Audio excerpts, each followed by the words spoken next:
Hi everybody, welcome to my homestead and welcome to my channel. In this video, I'm going to be talking about the Catholic Church and specifically the Vatican and even more specifically Pope Francis.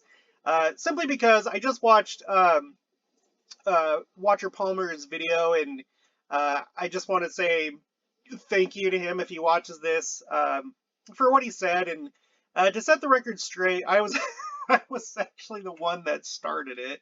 Um, I had first kind of become friends with Troy from the Last Dispensation channel, and we'd been talking. We were actually talking about doing like an interview, the three of us, and then Palmer had Ali Djed on, which I reacted probably a little bit too quickly on that. I talked to Palmer on the phone, and,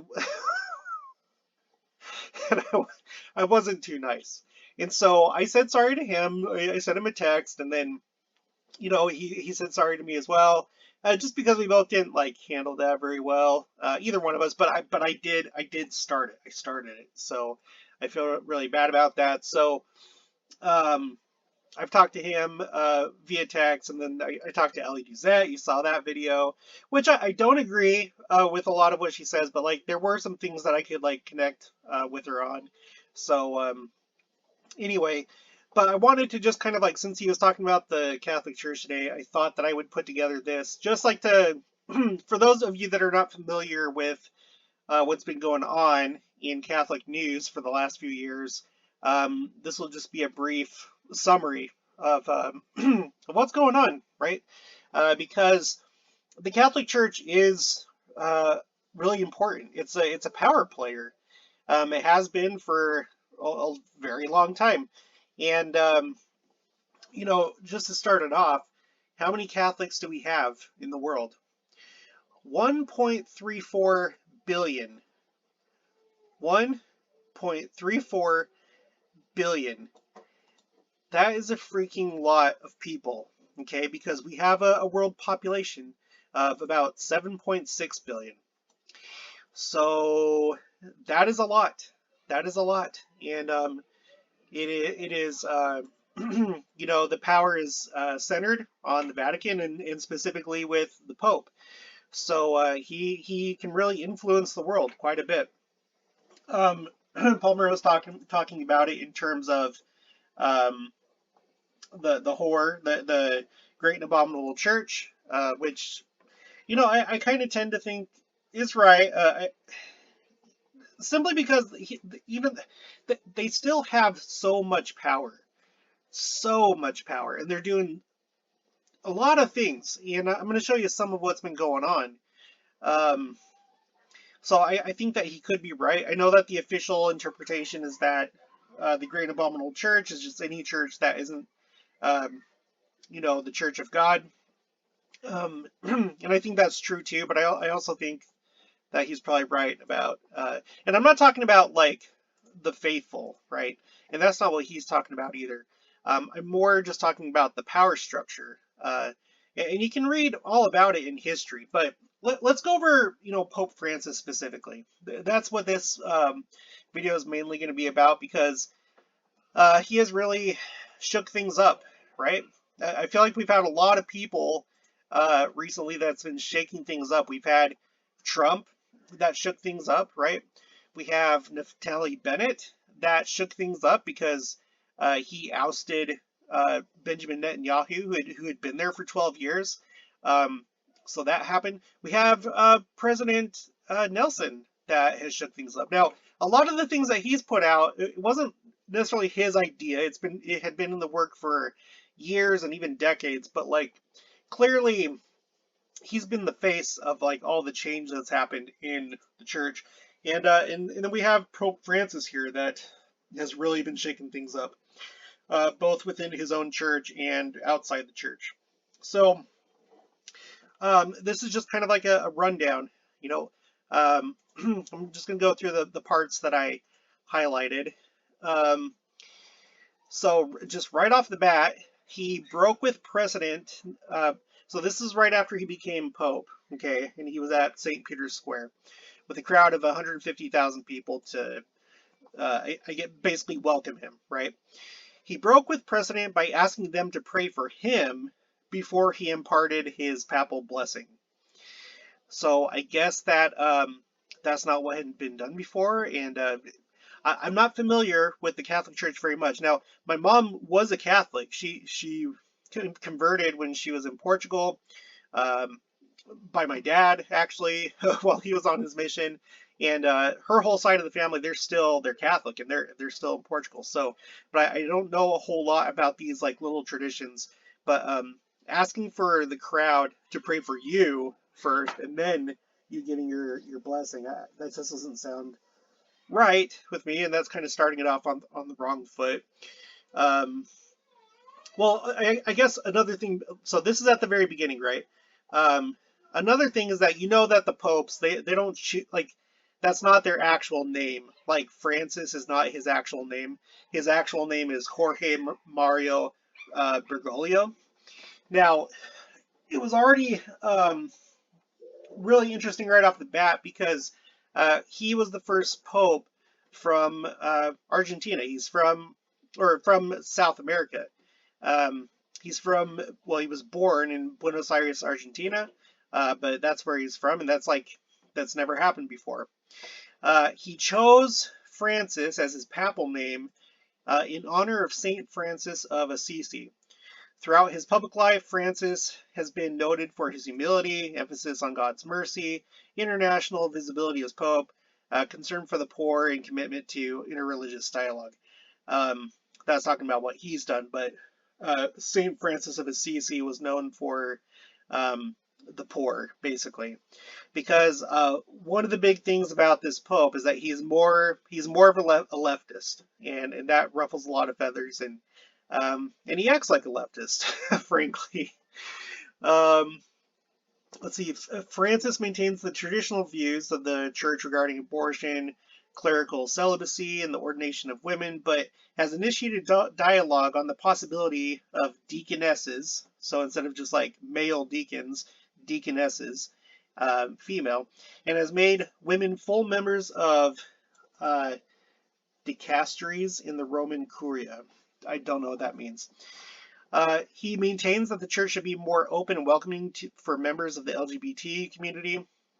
Francis is an outspoken critic of unbridled capitalism and free market economics, consumerism, and underdevelopment, and advocates taking action on climate change. A focus of his papacy with the promulgation of Laudato Si. Okay, so we're going to get into more of this. So you can kind of see like where his priorities are. It's going to become vividly clear as we go through these tabs. I'm going to try and go through it quickly. Yeah, so anyway, him asking for a prayer for himself first, that small symbolic act became the first of many. There's no question, however, that Francis has become one of the most well-known leaders on the planet. His words and actions have the power to shape not only the lives of 1.2, which this was written before this figure that just came out, so now it's at 1.34 billion Catholics, but also those of the billions more who come in contact with the church in various ways. So lots of power there. Okay, so some things that he's done that's being focused on in this article. He quickly moved to change the composition of the Vatican's powerful congregation for bishops, moving hardline conservatives like Archbishop Raymond Burke and replacing them with more moderate voices like Washington, D.C. Archbishop Donald Rule. So he is rearranging basically the power structure and I guess like the emphasis of that power within the Vatican. This section here, who am I to judge? Returning from his first overseas trip in 2013, Francis was asked by a journalist about gay men in the priesthood. A single line from the Pope's response, quote, "If someone is gay and he searches for the Lord in goodwill, who am I to judge?" End quote. Francis's new tone quickly trickled down to many of his brother bishops. Archbishop Tobin recently welcomed a group of 100 gay and lesbian Catholics and their families to his cathedral. Quote, "These are people who have not felt welcome in other places. My prayer for them is that they do," end quote. And then there was this book that was written by Father James Martin, "Building a Bridge: How the Catholic Church and the LGBT community can enter into a relationship of respect, compassion, and sensitivity." Um, a key sign of the changed climate, however, is the number of cardinals and bishops who have spoken out in support of the book. It is hard to imagine that happening under any previous pope. So you can see what's going on here. Okay, now the cry of the earth. Pope Francis is certainly not the first pope to speak about the importance of protecting the environment. Pope Benedict was dubbed the Green Pope, so that was the pope before him, for his repeated. Right, I think that was the pope before him. Maybe that was two before. I don't know. Pope Benedict was dubbed the Green Pope for his repeated comments on the issue and his decision to install a solar array on the roof of the Vatican building. Until Francis, however, no Catholic pope had published an encyclical specifically focused on the environment. With the publication of Laudato Si, on care for our common home. Okay, on care for our common home. In early 2015, the gap was filled. While media coverage in the West tended to focus on Francis's warnings about climate change, the Pope was equally concerned about air and water pollution in the developing world caused by the irresponsible behavior of some multinational corporations. Francis wrote that we must, quote, "hear both the cry of the earth and the cry of the poor," end quote. So that's a big priority to him. That's a big priority. From the beginning of his pontificate, Francis has placed the concerns of migrants at the center of his teachings. While the Catholic Church in the United States has been supportive of immigrants and immigration reform for some time, Francis' words have provided helpful support to bishops who find themselves at odds with the Trump administration over these issues. So you have this very, very powerful person that is making comments and trying to influence policy in other countries, right? Which I guess, I guess that's what world leaders do, even religious world leaders. But I mean, just I don't know if this is something that a foreign, national religious leader should really be doing. That's just my own opinion, but that's also been a big thing for him is immigration. So, and hopefully for those that have eyes to see and ears to hear, you see that this is about politics. It's about power. It's about agendas, right? I don't see that it has a whole lot to do with Catholicism itself. And you can go to any number of YouTube channels. There's a lot of traditional Catholics that are very, very upset about this Pope. So let's move on. Let's move on. Okay, now just an interesting thing to note. There's this, quote unquote prophecy from Saint Malachy. Now, you can take this with a grain of salt. I do think the Lord could probably reveal things to certain people, especially to people that are within a certain organization, maybe tell them about the future. But maybe this is just bogus. I don't know. But if you're not familiar with it, Saint Malachy was a bishop, I think from Ireland, and he had basically a prophecy that kind of like outlined how the Catholic Church was going to go. As far as like the popes are concerned. So it says here, after Pope Benedict, whatever number that is, let's see, 10, 5, the 16th, Pope Benedict, no, that's the 16th, announced his resignation. Those familiar with the 12th century prophecy claiming the next pope will be the last questioned if Judgment Day is quickly approaching. Scholars, theologians, and churchmen, however, all treat this prediction, quote unquote, as fiction passed off as reality. The prophecy of the popes is attributed to Saint Malachy, an Irish archbishop who was canonized a saint in 1190, according to Discovery News. In his prediction, dated 1139, Malachy prophesied that there would be 112 more popes before Judgment Day. Benedict is supposedly the 111th pope, which means that Francis would be the 112th. So take that for, however you want. Take it with a grain of salt, but it's interesting, especially given the time that we're living in. So this is in 2013 here. Pope Francis female foot wash outrages traditionalists, and you know what's going on here. I guess this is something that they do. Now it's interesting because in our church we have something like this that isn't talked about a whole lot. It's well, anyway, for those that know, they know, but it's just interesting because, well, let's just read it. Pope Francis's decision to wash and kiss the feet of two girls during a Holy Thursday ritual has fallen flat with some church followers, devastated that he broke with Catholic law. The Argentine pontiff performed the ritual, which is restricted to only men by church rules, at the Casal de Marmo juvenile detention facility in Rome. And then here are the pictures of him doing that. So he's not showing any regard, I guess, for whatever for them this ritual stands for and how it's supposed to be restricted only to men. So he's just crossing that boundary, right?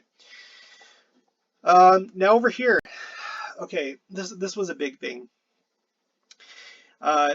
So what they had, let's see, this is October 2019. The Pope is right here. Then here you have like the cardinals and stuff. They have, okay, let's just read this too. The roots of the word Catholic go back to the Greek adjective, blah, blah, blah, whatever that says, which roughly translates as universal. When we are told a person has Catholic taste, we understand them to have broad interests, which are not ring-fenced by prejudices or secular dogmas.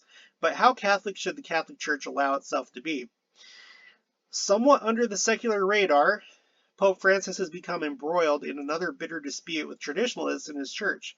This time, okay, now look at this little kind of like carved, I think it looks like it might be wood, I'm not sure, but this like kind of statuette thing right here, okay? It's a pregnant woman. Okay. This time, the objects of dispute were 5 small and rather beautiful Amazonian fertility figures. A lot of people would call that idolatry, right? Idols, which become known as the Pachamama, Mother Earth statues.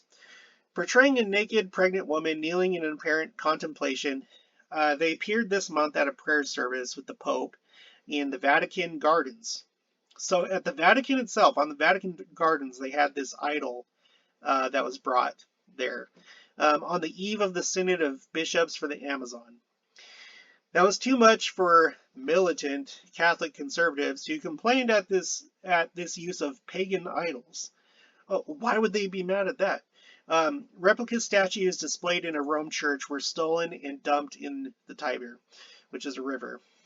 Okay, so there he is right there, allowing this to happen. Could you imagine if President Nelson, like on Temple Square, if he had like some Amazonians come and they had the Pachamama, and it wasn't just like this. They did like a little kind of like a ritual type thing with them watching. Could you imagine that happening at Temple Square or the conference center or wherever?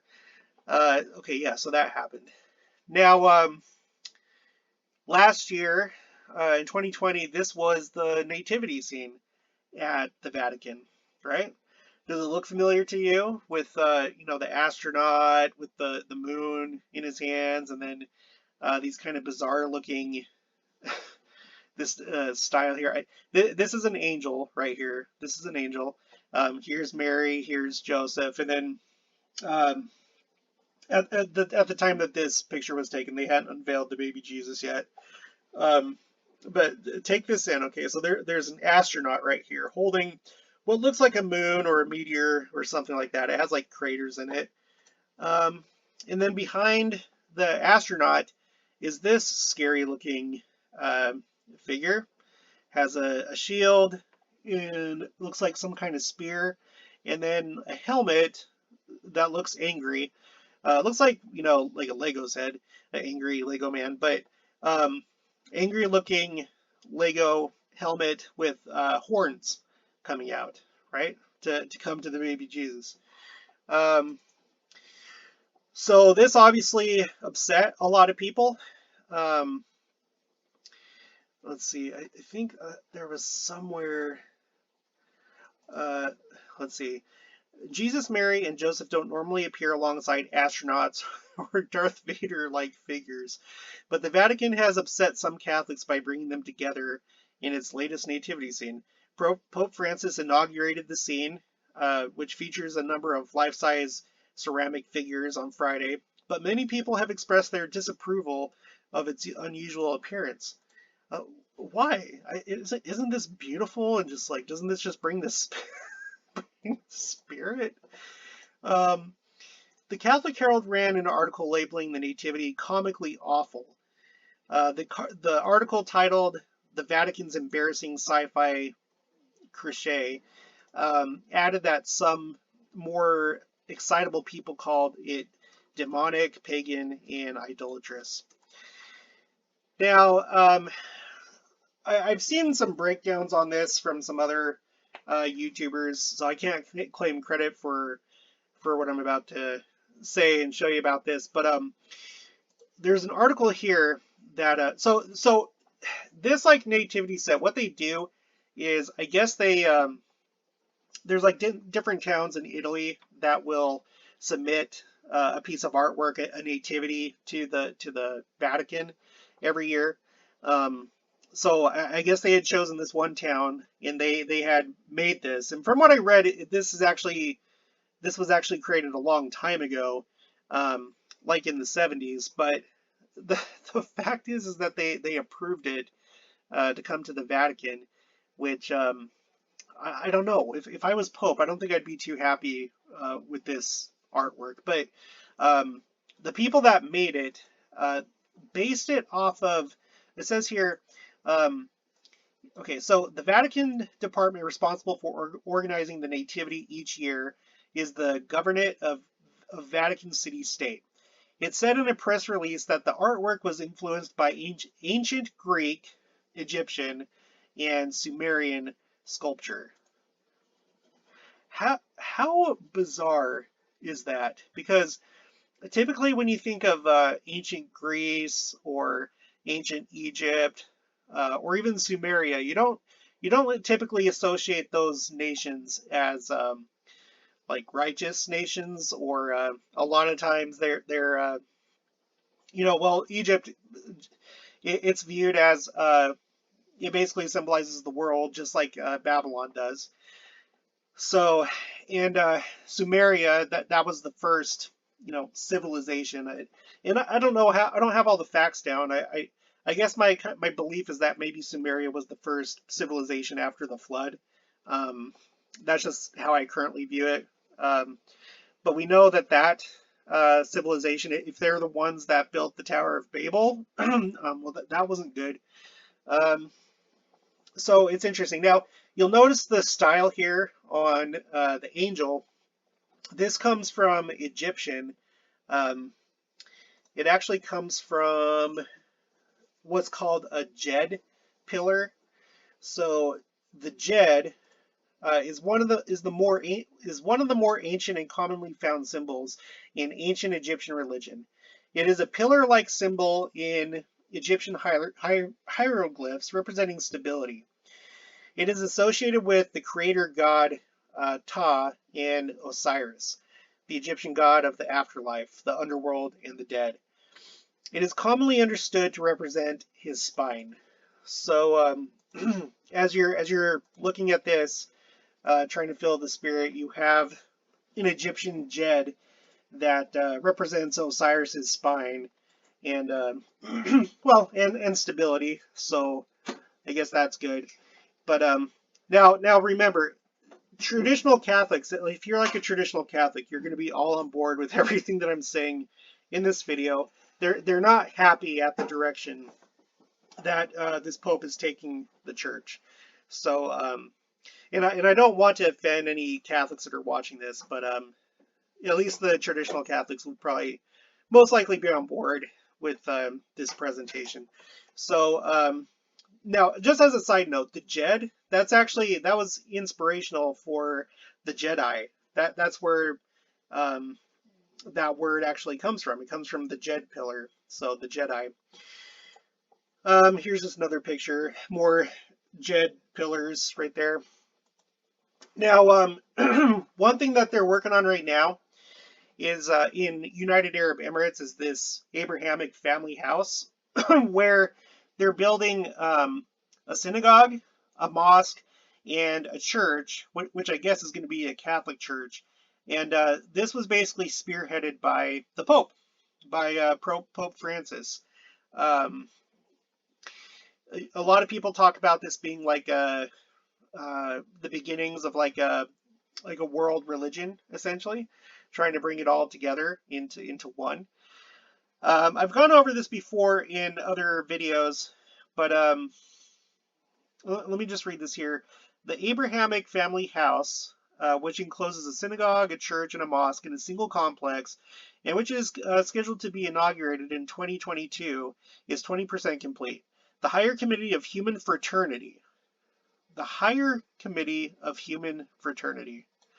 This word right here, fraternity, I'm not going to go into that, but hopefully you know what kind of groups are really big into this word, fraternity. There's one specific, so it's kind of like eyebrow raising because like, are you a pope or are you one of these other people, part of that other group? Said in a statement on Tuesday, the committee, which is also supervising the project, said it is inspired by the 2019 document on human fraternity. And this is a word, again, that he uses a lot. Like, instead of like talking about like being centered on Christ and his teachings, like he kind of does that, but like he also, you can tell this is one of his favorite things, that he's pushing for human fraternity. Anyway, so there's some weird things going on there. Here's a rendering of what it's going to look like once it's completed next year. Again, this is in United Arab Emirates in Abu Dhabi. So yeah, so there's this going, and this is like one of his big focuses, is trying to like bring together religions, which on the surface seems like nice because he's trying to present it in like a, hey, we need to all just like come together. We all believe in God, right? But I feel like there's like a lot of danger behind it because I don't think that that's his only intention. And anyway, and then let's see, this was this year, right? Yeah, March 2021. And then he decided to go to the city of Ur in Iraq, to a ziggurat and have an interfaith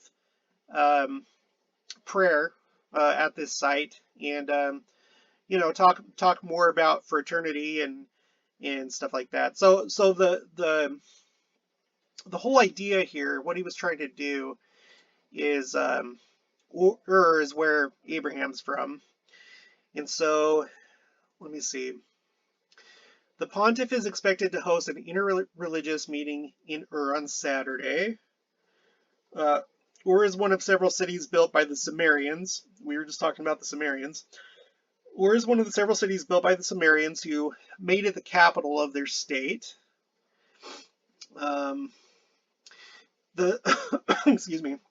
The Sumerians were interested in building temples from mud and asphalt. An ancient ziggurat, or a terraced compound, still stands in Ur and is considered one of the oldest pyramids of Mesopotamia's civilization. Now, isn't this kind of weird, going to this like ancient religious site and having an interreligious meeting there. Like it's like going to like you know the pyramids in Egypt or going to Stonehenge or something like that. It's bizarre. The complex next to the ziggurat is said to date back to about 1900 BC, and at one time was the home of the prophet Ibrahim, known as Abraham by Christians and Jews. That's because this is from Al Jazeera. That's what I'm reading right now. Quote, Ur is the birthplace of the prophet Abraham, and this is mentioned in the Torah and the Gospels. And for this reason, all religions consider him their spiritual father. Therefore, visiting the land of his birth is considered one of the most important religious rites of the Christian pilgrimage, he told Al Jazeera. Now, I have to take issue with that. I don't really consider Ur, and I don't think that Abraham considered Ur a good place. If I recall, that's actually where he wanted to get away from. And we know that in our church specifically, we have this this drawing here of what Abraham had to had to deal with in Ur. He almost got sacrificed there. He left the house of his father, right? He was led out of there because it was a wicked, wicked place. It's not a place to like remember for its goodness or have warm and fuzzy feelings about it. If you don't know what's going on in this picture, I'm just assuming everybody knows. This is a priest with a knife about to sacrifice Abraham, and as you can tell, he's kind of distressed about it. So if he was here today, I don't think he'd be a big fan of this event going on. So anyway, that happened. So the Pope decided it'd be a good idea to go to a ziggurat, which is, from a ancient pagan religion that almost killed Abraham, and to commemorate Abraham there because it's his birthplace. Yeah. Okay, what else? Now, he is preparing, this is right now, this is from October. Pope Francis is preparing a radical reform of the church's power structures. They're going to have like a 3-year synod, which I think is basically like a big conference where they go over how the church works and its policies and procedures and stuff like that. So, so that's going on. So I'm just going to end it there. We've made it to the half-hour mark. So hopefully you can see that there's a lot of very odd things going on right now with, I'm not even going to say the Catholic Church, I'm going to say with Pope Francis and the Vatican. And yeah, I think that that all of this plays into the last days with whatever they may be trying to achieve. They're doing a lot of weird things like I've shown you. And I don't think it's good. I don't think it's good. I don't feel too good about this Abrahamic family house here. This feels like trying to blur the differences between religions, which you can't really do, right? Because if you're Jewish, either you believe that Jesus was the Christ, and then therefore you would be Christian, or you're a Jew because you don't believe that Jesus was the Christ, and that's kind of like a big sticking issue, a sticking point between those two, and there's going to be even more with Islam. So because there's a lot of talk, I can't put it all in the video, but he's talked a lot about how we need to put aside our religious differences and try and become one. And again, on the surface that sounds good, but if you're a devout anything, you realize that that doesn't really work in the way that he's trying to make it work. So we're gonna have to, keep an eye on this and see what else he does during his papacy. All right, so if you haven't already, please make sure to subscribe, like this video if you liked it, hit the notification bell, leave your comments, And excuse me, and make sure to share this with others, and I'll talk to you guys later.